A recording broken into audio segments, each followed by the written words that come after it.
"Thank you kindly, sweeting," I said to the Lord Archivist of Ostmark, in front of 400 people, in the oldest and most formal register I had. I used the wrong form on purpose. I used the form a woman uses to a man beneath her, which in the old speech is a difference of one syllable and an entire world, and I said it slowly, so he would have plenty of time to hear it. Lord Draves had spent 11 weeks explaining to this court that he could barely puzzle out the old tongue at all, that he worked from a lexicon, word by word, like a schoolboy, and that no living soul could truly read it anymore. He did not even look up from his papers. "It is not that form," he snapped. "You are addressing a lord." The correct. And then he stopped. 11 weeks earlier, I had called the Alpha King of Ostmark, sweeting in front of his entire court, and his wolf had made a noise no one in that hall had ever heard in their lives. My name is Vesna, and I sell honey and preserves, and I call everybody sweeting. Everybody. The fishwife, the ostler, the tax clerk, my own dog. It is not affection and it is not flirtation, it is simply the word, the way some people say love or pet or duck. Where I come from, you cannot buy a jar of anything without being called sweeting at least twice, and if a Dunvale woman ever addresses you by your actual name, it means you are in a very great deal of trouble. That is the whole of my crime. I would like that on the record early, because a great many people have since decided I was being clever. I was 26 that autumn, and I came down out of Dunvale, 3 days east, up in the fold of the hills, where the road stops pretending, twice a month, with a cart of preserves for the Ostmark keep kitchens. My grandmother had the contract before me, and her mother before her. It is not a grand living. It is a good one. I had been delivering to that kitchen for 4 years, and had never once been further into the keep than the cold larder, which is exactly as far into a keep as I ever wanted to be. Then, on the 2nd Tuesday of that October, the under-steward who normally signed for my delivery had a tooth out, and a flustered page told me the signing had been moved. And I followed him, with a crate of Kinsey preserve in my arms and straw in my hair, directly into the Great Hall of Ostmark on a full petition day. 400 people. The whole ranked court. And at the far end of it, on the dais, the Alpha King of Ostmark, hearing petitions with his wolf lying at his feet like a grey hill. I want to be clear that I did not know that was where I was going. I thought I was going to a clerk's table. I got about 9 steps into that hall before I understood, and by then a great many people were looking at me, and I did what I have always done when a room frightens me, which is exactly the same thing I do when a room does not. I got the crate to the steward's table. He was not at the steward's table. He was, it emerged, standing beside the dice, and somebody said my business aloud, and somebody else said to bring it up, and I climbed 4 steps I had no business climbing with my arms full and my ears roaring. And King Einar of Ostmark reached down and took the crate off me himself, because I was plainly about to drop it, and I looked up into the face of the most powerful man in the north, and my mouth, with no consultation whatsoever, said, "There you are, sweeting, mind the top jar, the wax has gone soft." I have had 2 years to think about what happened next, and I still cannot put the order of it together properly. I know the hall went silent. Not quiet, silent, 400 people ceasing at once, the way a hall does when a thing happens that nobody has a procedure for. I know I understood what I had said about half a heartbeat after I said it.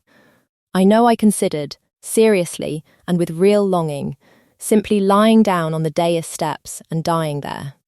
And I know that the king's wolf, that enormous grey animal who had been lying at his feet with his chin on his paws, ignoring the whole of the day's business, lifted his head and looked at me, and began to make a sound. It was low, it rolled. It came up out of that animal like water going over a weir, steady and rumbling and entirely without menace, and it went on, and it filled that hall the way smoke fills a room. The King of Ostmark went absolutely rigid. Somebody behind me made a noise like a kettle. Somebody else dropped something. and a woman in the third row of the ranked benches said, in a voice that carried appallingly, "What is it doing?" I did the only thing available to me. I said, "Beg pardon, Your Grace," in a voice that came out of somebody smaller than me. And I turned around, and I walked the entire length of the Great Hall of Ostmark in total silence, with my empty arms and my straw and my burning face, and I did not stop walking until I was in the yard, and then I sat down on a mounting block and put my head in my hands. The wolf, I was told later, made that sound for another quarter of an hour. Lord Asmund came out to the yard to find me, which is how I met the king's second, an enormous grey-bearded man who sat down on the mounting block beside me without asking and stared straight ahead for some time before he said anything at all. "Do you know what that was?" he said. Not a question, exactly. Am I to be arrested? No. He rubbed his face with both hands. "Mistress, I have served that man for 9 years. I have been with him on 2 border fields.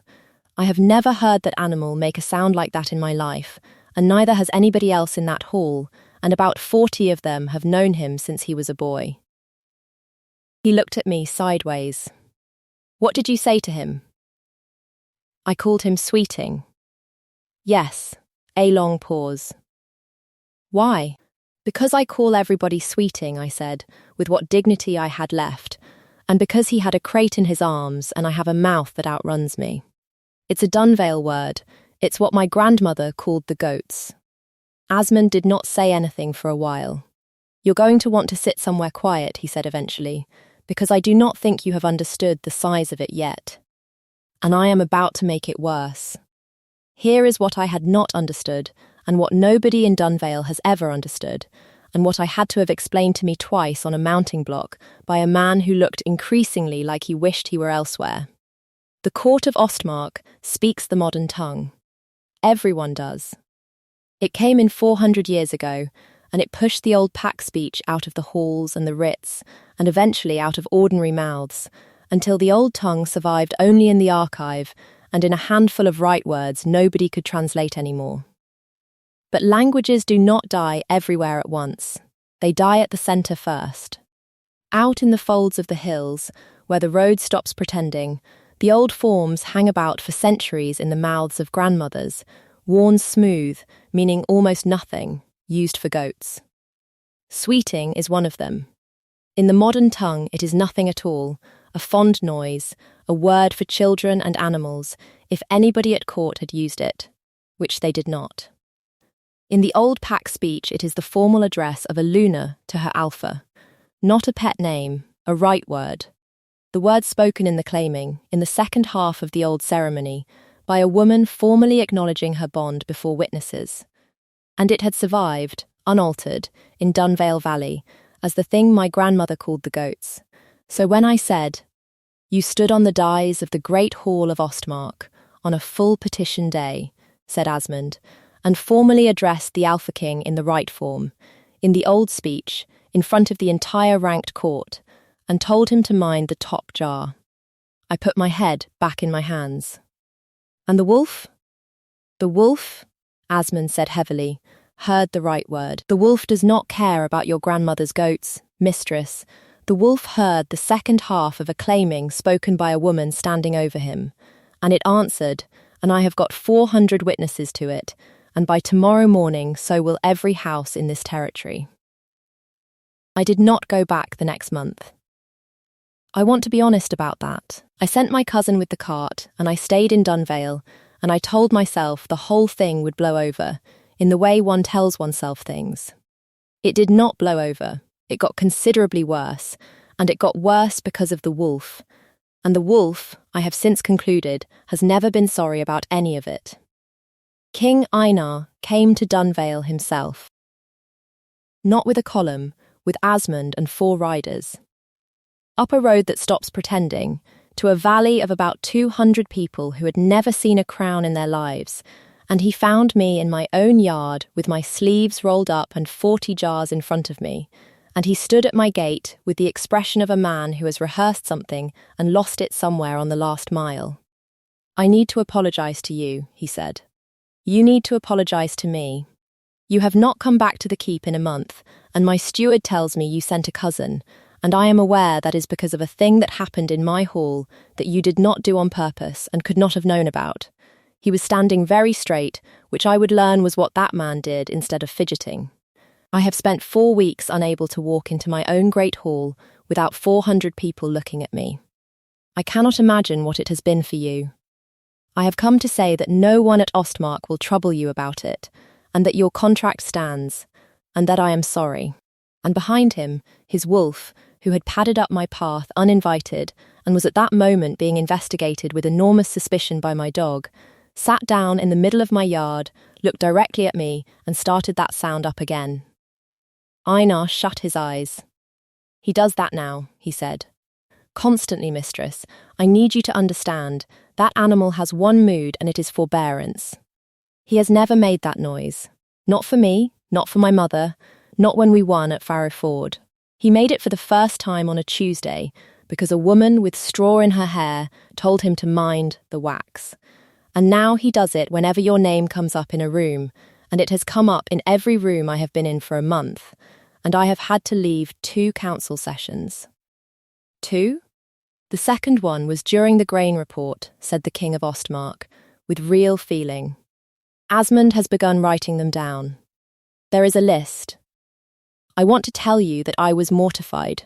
And I was, but I had just watched an Alpha King ride 3 days up a bad road to apologise to a preserve seller, and I had watched him say the word forbearance about his own wolf, with the exhausted air of a man discussing a relative, and something in me that had spent 4 weeks braced went, quietly, sideways. Well, I said, you'd better come in then. You've come a long way to be embarrassed and I've got tea. He came in. His wolf came in too, and lay down across my kitchen floor, and made that sound at intervals for 2 hours while a king of the north drank tea in a preserve maker's kitchen, and asked me, with what I have since learned was enormous effort, about quinces. That was how it started.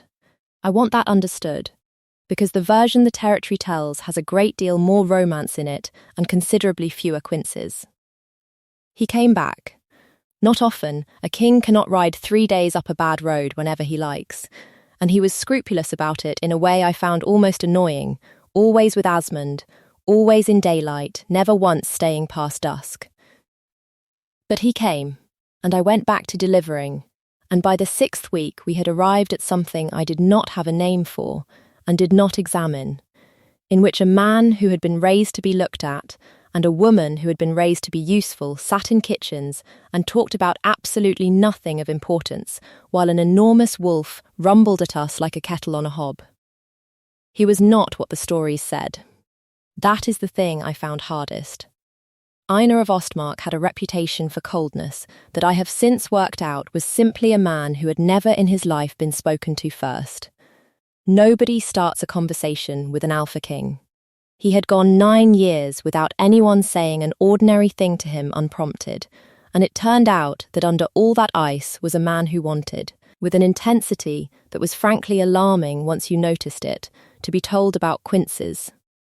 I did not know yet that a word from my grandmother's kitchen had made me the single most dangerous person in Ostmark, or that a man in that keep had spent 11 weeks working out how to have me removed. If you want to find out what a valley of goat herders can read that an entire court cannot, and what it costs to admit, out loud, that your family has been quietly breaking the law for 2 generations, stay with me. What I found in that archive is the reason none of this stayed funny. The summons came in the 9th week, and it was very politely worded, and it nearly finished me. Lord Draves, Lord Archivist of Ostmark, requested, with great courtesy, that the woman Vesna of Dunvale attend the keep to answer certain questions regarding the unification of speech. I did not know what that was. Asmund had to tell me, on the ride down, and I have never forgotten the look on his face while he did. 11 years ago, the Court of Ostmark had passed a sensible administrative reform, standardising the language of all official business, writs, contracts, testimony, the lot, into the modern tongue. It was called the unification of speech, and it was, by every account, dull, uncontroversial, and long overdue. It also carried a small enforcement clause buried in the ordinary way, providing that the use of the old pack speech in any matter touching law or contract was, from that date, void and impermissible. Void and impermissible, I said. Which means, said Asmund grimly, that if a woman were to have, say, formally addressed the king in the old right form in open court, and if a certain Lord Archivist wished to be unpleasant about it, he could argue she had used an impermissible speech in a matter touching the law, and there is a penalty attached, and the penalty is removal from the territory. Removal. He is not going to hang you, mistress. He is going to put you 3 days up a road and make it illegal for you to come back down it. And he is going to do it with a form and a smile, and he has already begun. Lord Draves received me in the archive itself, which I understand now was a mistake on his part, and was at the time the most frightening room I had ever been in. He was a small, dry, tidy man of about 60, and he was kind to me. I want to say that plainly, because it is the thing that took me longest to understand about him. He was genuinely kind. He gave me a chair and had tea brought, and expressed real sympathy for the awkwardness of my position, and he explained the enforcement clause the way a physician explains a diagnosis he wishes he did not have to give. I have no wish to see you punished for a word your grandmother taught you, he said. None at all. But the law does not much care what I wish, and 400 people heard it, and if I do nothing at all, then the clause is dead, and every house in this territory learns that the unification can be ignored. He folded his hands. So I am going to ask you for something instead, and I hope you will take it in the spirit it is meant. I would like you to swear, in writing, that you have no knowledge of the old speech beyond the single word, that it was a nonsense sound of your grandmother's, meaningless, that you cannot read a line of it and never could. Swear that, and I will call the matter closed, and no one will trouble you again. It was a good offer. It was, from where I sat, an enormously generous one. I said yes. Of course I said yes. And then he brought out the paper and pushed it across the table, and while he was reaching for the ink, I read the heading on the document beneath it, the one he had been working on when I came in the old hand, upside down and across a table. I read it without meaning to, the way you read anything, and Lord Draves, watching me read a line of 400-year-old pack speech upside down, at a distance of 3 feet, went absolutely white. Something in me went very still and very clear. I had thought, for 9 weeks, that the danger was the endearment. Everyone had thought so. Asmund thought so. Ina thought so. I had lain awake over it. That, I had presumed. That I had claimed something in front of 400 witnesses that a preserve seller has no business claiming. It was never the endearment. The endearment only told him where to look. The danger was that a woman had walked into the great hall of Ostmark speaking a 400-year-old right word as casual kitchen speech, which meant, to the one man in that territory who understood exactly what that implied, that somewhere 3 days east up a bad road there was a valley where the old tongue had never actually died, and that Lord Draves was not, as he had told this court for 11 years, the last man alive who could read it. He was simply the last man they knew about. You can read, he said. Sweeting, I said, I have been reading my grandmother's marriage lines and her mother's before her since I was 9 years old. They are all in that hand. Everything in my valley older than the road is in that hand.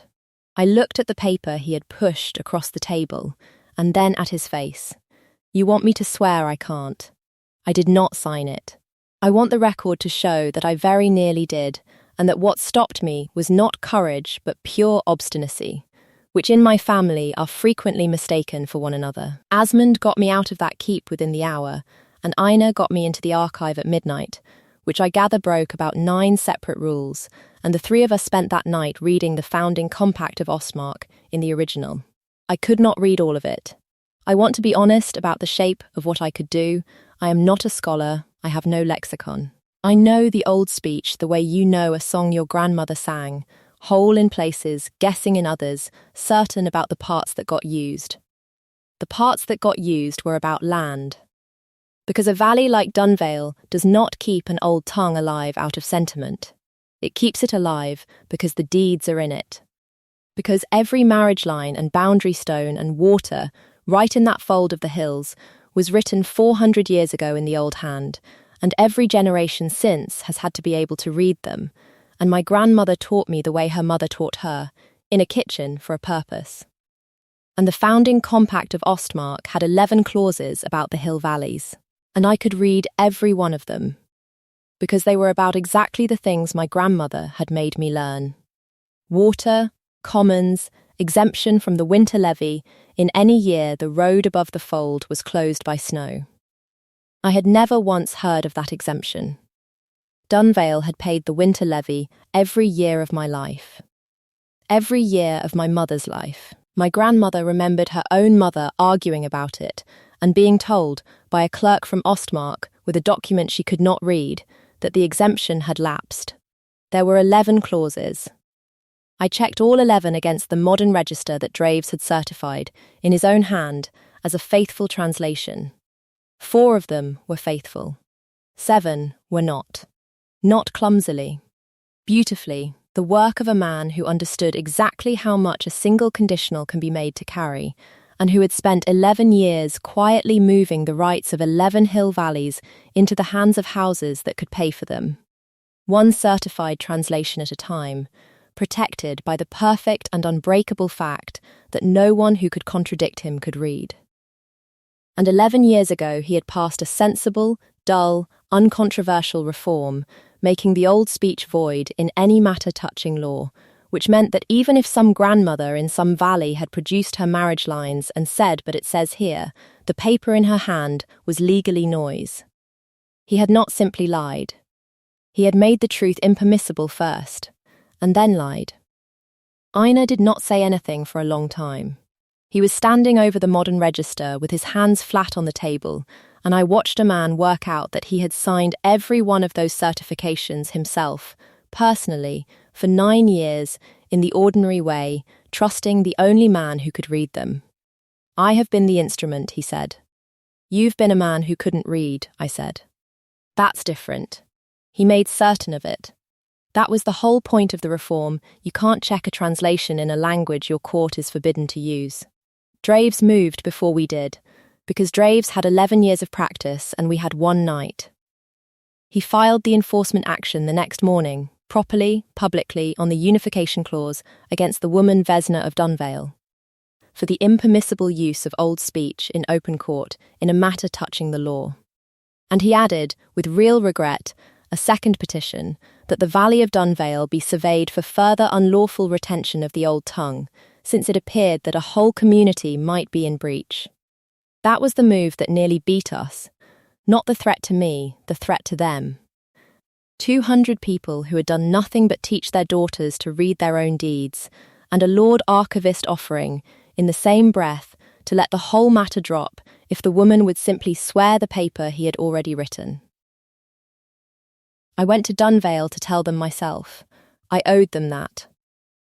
I stood in my grandmother's kitchen and told a valley of goat herders that I had got them into this by calling a king sweeting, and that I could end it by signing a lie, and that if I did not sign it, a surveyor was coming.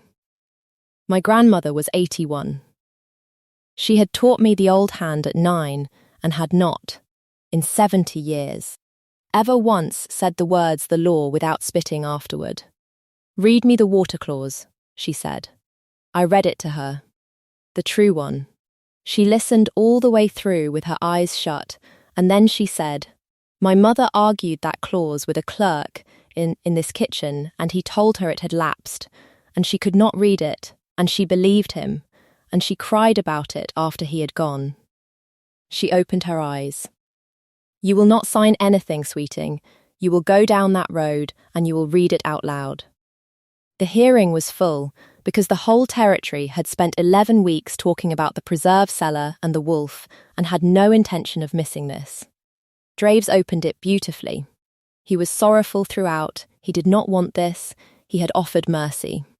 The woman had refused it, and he laid out the unification clause, and the 400 witnesses, and the plain fact of what I had said, and he did it so well that I watched half that hall arrange its face into sympathy for the difficult duty of a decent man. And then he made his one mistake, which was to be thorough. Because he could not simply assert that the old speech was dead. He had to prove I was an exception rather than a valley, and so he spent a quarter of an hour establishing his own credentials before the court, that he alone had studied it, that he alone maintained the archive, and that even he could only work it slowly, word by word from a lexicon, like a schoolboy, since no living soul could truly read the old tongue anymore. He said that last part 3 times. He was proud of it. So when he had finished, I stood up, and I did not read out the compact, because he would have argued the reading for a week. "Thank you kindly, sweeting," I said to the Lord Archivist of Ostmark, in the oldest and most formal register I had. And I used the wrong form on purpose. The form a woman uses to a man beneath her, 1 syllable of difference, and an entire world. He did not even look up from his papers. It is not that form. You are addressing a lord. The correct. And then he stopped.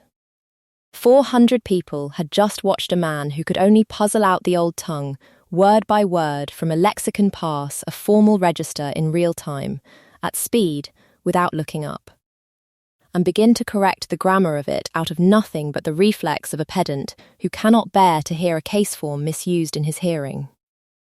Asmund told me afterward that the sound that Hall made was not like anything he had heard in 9 years of service. I would not know.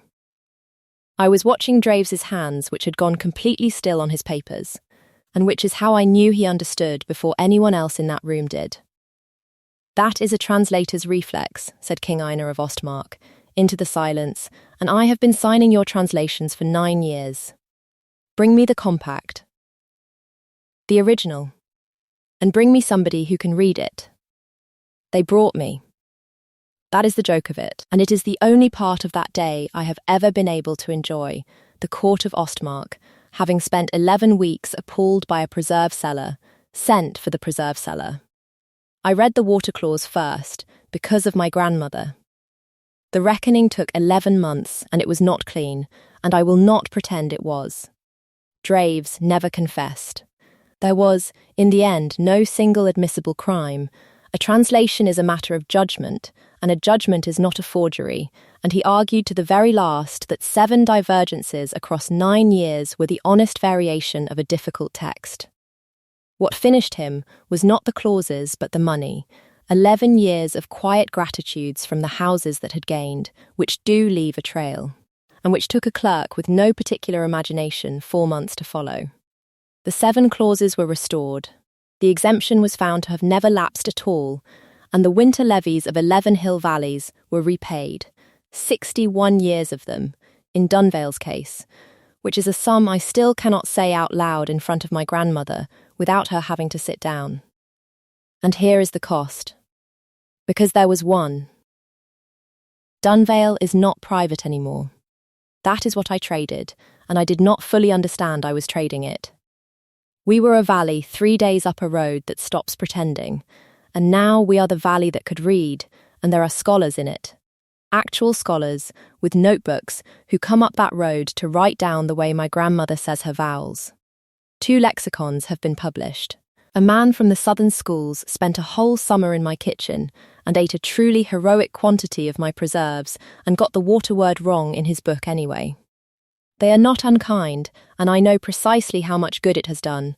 The old tongue is taught at Ostmark now, to clerks, by law, so that no archivist is ever again the only man in a territory who can read it. That is worth more than my privacy. I know that. I still miss the road, nobody came up. And I lost the word. That is the smaller thing, and it is the one that catches me. Sweeting was my grandmother's, and the goats, and the fishwife's, and it meant nothing at all, and it was mine. Now it is a right word again.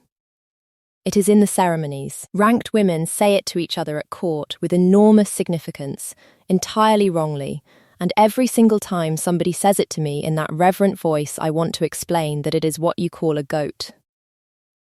Einar asked me in the spring, in my own kitchen, with flour on his hands, because I had put him to work, and he had not once objected.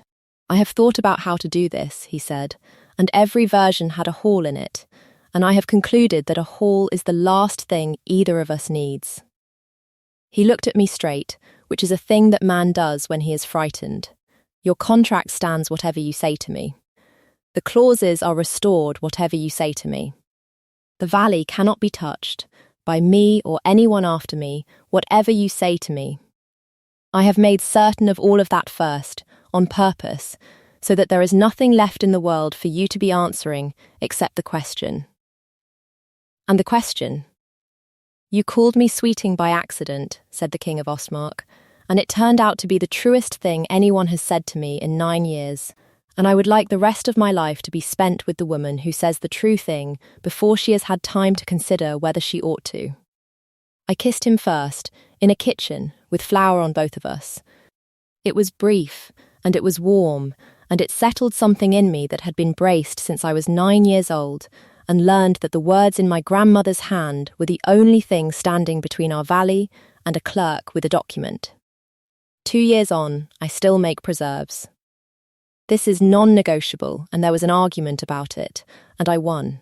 The cart goes down twice a month, and I go with it about half the time, and the Ostmark kitchen still takes 40 jars, and still argues with me about the price, which I have insisted on, because a woman who stops arguing about her prices has stopped being in trade.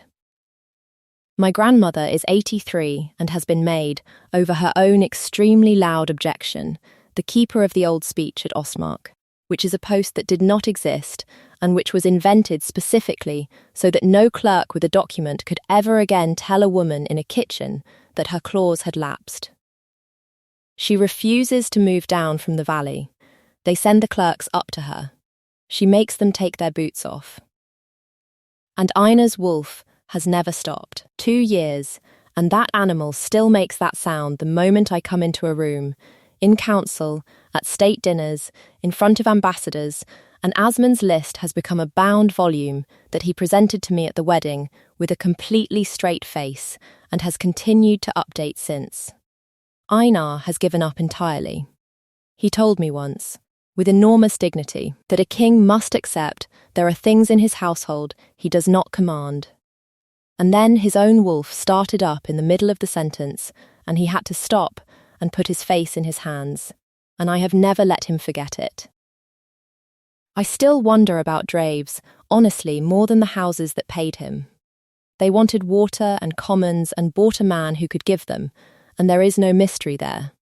But he was kind to me. He gave me a chair and had tea brought, and he genuinely did not want to see me punished for my grandmother's word, and he had spent 11 years making certain that 11 valleys of people could not read their own deeds, and I do not think he ever once put those two things beside each other.